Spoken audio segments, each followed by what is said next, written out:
deux thèmes que j'aborde séparément, mais qui sont liés, c'est la notion de l'immigration et la notion de l'emprunt. Par tout simplement un emprunt. L'immigration, c'est une forme d'emprunt. Et l'emprunt, c'est une forme d'immigration. On dit les mots étrangers. On parlait de mots qui viennent d'ailleurs.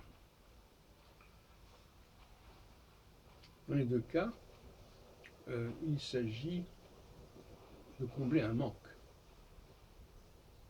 une insuffisance, ou de résoudre certains conflits sociaux par des apports extérieurs.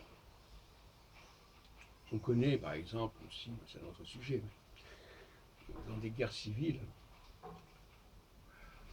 il est souvent fait appel à des éléments extérieurs.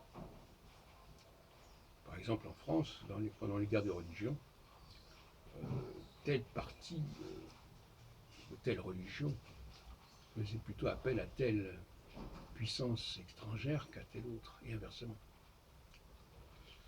Donc quand il y a une situation de guerre civile, de conflit, il peut y avoir recours à des éléments étrangers, à tous les niveaux.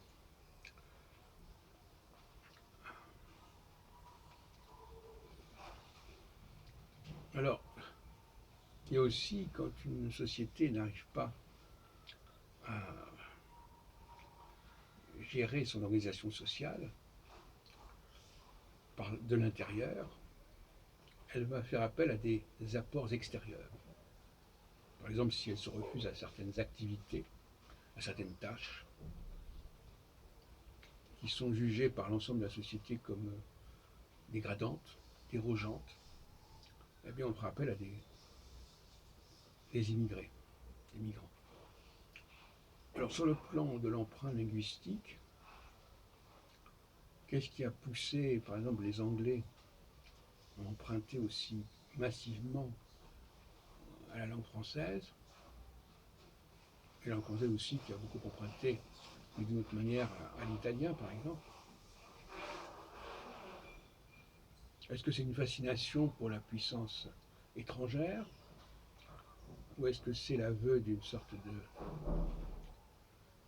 d'incapacité à débloquer la société en question par l'intérieur, donc on va les débloquer par l'extérieur? Pourquoi est-ce que la France de Louis XIV a-t-elle fait appel à Mazarin, qui est un Italien, alors qu'il y avait Richelieu sous Louis XIII? C'est une question qu'on peut se poser. Tout comme sous le jeune Louis XIII, il y a eu l'affaire Consigny.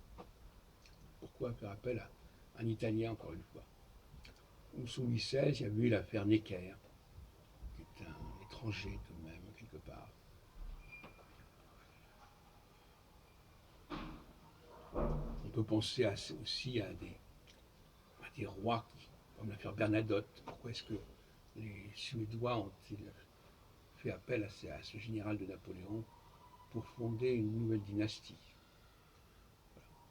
Donc, tout ce qui est recours à un élément extérieur, que ce soit sur le plan linguistique ou sur le plan humain, sur le plan des gens qu'on va importer, fait problème. Mais il ne faut pas oublier aussi l'autre aspect, c'est pourquoi certaines sociétés sont prêtes à exporter leur population.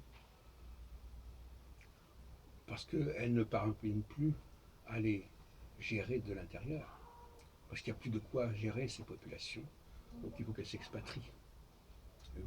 Là encore, il y a différents malaises qui se combinent, qui se complètent